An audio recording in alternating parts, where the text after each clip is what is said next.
Ele creu, e quando ele creu, ele recebeu o perdão de Deus, e já veio logo o resultado. Hoje mesmo estará comigo no paraíso. Nós, como filhos de Deus, como justos, nós estaremos no paraíso, porque Jesus disse: eu vou preparar morada. Na casa do meu Pai tem muitas moradas. Então não importa a dor que tu esteja sentindo, mas lembre, regozije, coloca na tua mente, no teu coração, planta essa semente, que a dor vai passar, e depois dessa vida não é o fim, é o paraíso. No paraíso jamais terá dor, sofrimento, acabará tudo, é o ponto final, e só terá alegria. Nós estaremos lá na presença de Deus, no trono branco, cantando santo, santo, santo. E como é bom quando nós estamos louvando o Senhor, a gente se liberta, a gente é uma sensação de êxtase maravilhosa, uma sensação de agradável. Então fixe o teu olhar não para as coisas desse mundo, não para a situação que tu está vivendo, porque a dor ela cega, a dor ela aprisiona, e nós temos a escolha dentro de nós. Quando vêm as emoções que estão através da dor, a raiva, a vontade de julgar, a vontade de criticar, e também tem aquela sensação, uma das emoções que a dor causa é de nós examinarmos a nossa vida, de nós retratarmos perante de Deus. Por isso que tem muitas pessoas que num leito de morte, ali na dor, ela começa a refletir e ela se retrata com Deus. Esse momento aqui de dor para esses dois homens, um foi retratado. Por quê? Porque ele reconheceu que Jesus é Deus. Amém? Glórias ao Senhor. E na nossa vida, nossas atitudes têm mostrado de quem somos filhos? Aqui nós vimos que um continuou sendo filho de quem ele era, filho do diabo, mau. E o outro, por mais que as atitudes eram más, mas ele tinha no coração dele a bondade, porque ele reconheceu que Jesus era bom. Então nós temos que seguir os ensinamentos e exemplos que a palavra nos ensina, lembrando sempre de que Deus sabe todas as coisas e Ele tem um plano para nós. Ele não vai nos livrar da dor, Ele não vai nos livrar do sofrimento, como Ele não livrou, né, da fornalha, mas Ele estava lá na fornalha. No momento de nossa dor, Ele não vai nos abandonar, Ele vai estar ali junto conosco. Ele vai estar ali para nos carregar, para nos consolar e para nos animar. E lembrando sempre, o paraíso.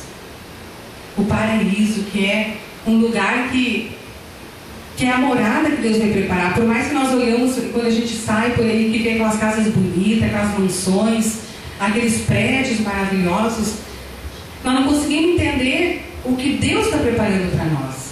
Que não é nada disso que tem aqui na terra. É muito melhor.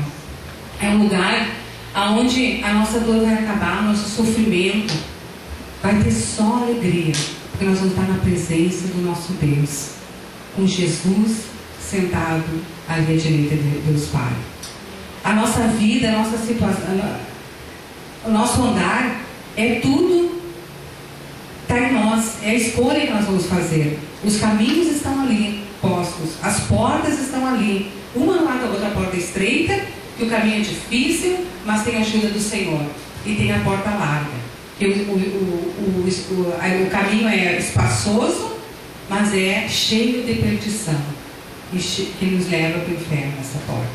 Mas a porta estreita, ela nos leva para o paraíso. Jesus já entrou, já passou por essa porta, e Ele quer agora que nós passamos, porque quando nós atravessarmos ela, nós encontramos os pastos verdejantes. Nós encontramos ali a mesa posta, para que nós venhamos nos alimentar e nunca mais ter fome. Esse homem, ele creu e foi o primeiro a chegar no paraíso, como Jesus tinha prometido. E o outro, quando ele ficou pela dor, ele criticou, ele julgou, ele cobrou de Jesus. Não que se você já cobrou alguma vez, porque eu já cobrei de Deus, e depois, claro, eu me retratei, pedi perdão para Deus.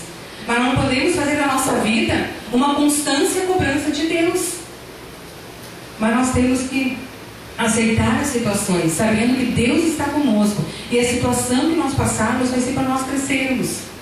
Porque a lição, a resposta está na palavra dos nossos olhos. E nós que negligenciamos, nós que deixamos, nós que colocamos ao lado. Quantas vezes nós acreditamos numa pessoa que vem nos falar de uma situação? Por exemplo, acontece um acidente ali, a pessoa vem nos contar, nós acreditamos. Depois ligamos a televisão ou vamos ler um jornal, era completamente diferente. Nós não duvidamos quando a pessoa nos contou, porque ela disse que ela viu. E quando nós lemos a palavra, e quando nós vimos aquilo que Deus já fez na nossa vida, por que muitas vezes nós questionamos? Por que muitas vezes quando o irmão vem contar um testemunho de bênção, nós já colocamos a dúvida? Ou, mas será que é bem assim? Será que é assim mesmo? Não é assim que muitas vezes acontece? Esse homem aqui, ele não duvidou de nenhuma maneira de Jesus. Ele podia ter acreditado e se juntado ao amigo dele para estar cobrando de Jesus, para estar criticando, usando os seus últimos suspiros ali para cobrar de Jesus, para criticar Jesus. Mas não, ele creu. E ele teve a resposta, o paraíso. Eu creio que naquele instante ali, até a dor já se tornou prazerosa, porque ele já não estava mais vivenciando aquele momento, ele já estava pensando no paraíso. Nós precisamos pensar no paraíso, no que Jesus fez na cruz. Ele disse: no mundo tereis aflições, mas tenha bom ânimo, porque eu venci. Ele não disse em nenhum momento da palavra dele: eu vou tirar vocês daqui, vai acabar os problemas com moradia, vai acabar os problemas com dinheiro. Não. Nós temos esses problemas, temos essas dificuldades, mas o Senhor abre as portas, o Senhor está nos ajudando, o Senhor está suprindo em nossas vidas. Um dia ele disse para os seus discípulos: olhai os lírios do campo. Nem Salomão, com toda a sua riqueza, se vestiu com tanta beleza como os lírios. Olha os passarinhos do céu, eles não plantam, eles não têm celeiros, eles não guardam, mas nenhum passarinho morre de fome. A gente não vê nenhum passarinho voando, caiu. Aí vão estudar, o passarinho morreu de extrema fome. Não tem, porque sempre tem um alimento. Deus cuida. Imagina eu e você, que fomos feitos à semelhança, à imagem e semelhança desse Deus. Mas o problema é que muitas vezes a gente quer comer caviar. E nós temos que nos contentar com o que vier, porque muitas vezes não é o caviar que vai nos alimentar naquele instante. Tem tantos alimentos baratos, né, que nós comemos e vai fazer bem para a nossa saúde. E nós precisamos estar também cuidando da nossa saúde, porque muitas vezes uma enfermidade, uma situação, foi nós mesmos que provocamos.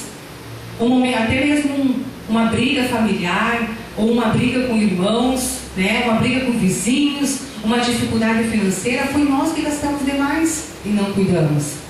Ou foi nós que projetamos aquilo, que nos alimentamos mais, que vivemos uma vida, né, desregrada, nos alimentando errado, e depois vai chegar um tempo que vai estourar na saúde. Então precisamos cuidar da nossa alimentação, precisamos cuidar da nossa vida, da nossa saúde. Para quê? Para que nós possamos desfrutar de uma velhice saudável. Graças a Deus que Ele nos trouxe para morar para cá, num lugar onde o ar é puro, né? Onde a vida é mais saudável. Quantas pessoas estão vindo para cá depois que se aposentam, outras ainda não se aposentaram, mas estão migrando para cá para ter uma vida mais saudável. E Deus já nos permitiu que estejamos aqui, né? Nós precisamos desfrutar e viver mais saudavelmente. E eu lembro que também numa situação de briga, né, tem um ditado onde um não quer, dois não brigam. E nós sempre queremos brigar pela nossa razão. Também a pessoa que está sempre brigando, ela vai acabando excluindo as pessoas da sua volta e acaba ficando sozinha. Não foi Deus que permitiu que ela ficasse sozinha, foi ela que tirou. Então foi uma escolha errada. E a Bíblia nos diz que nós devemos amar uns aos outros, como Deus nos amou, como Jesus nos amou e morreu por nós.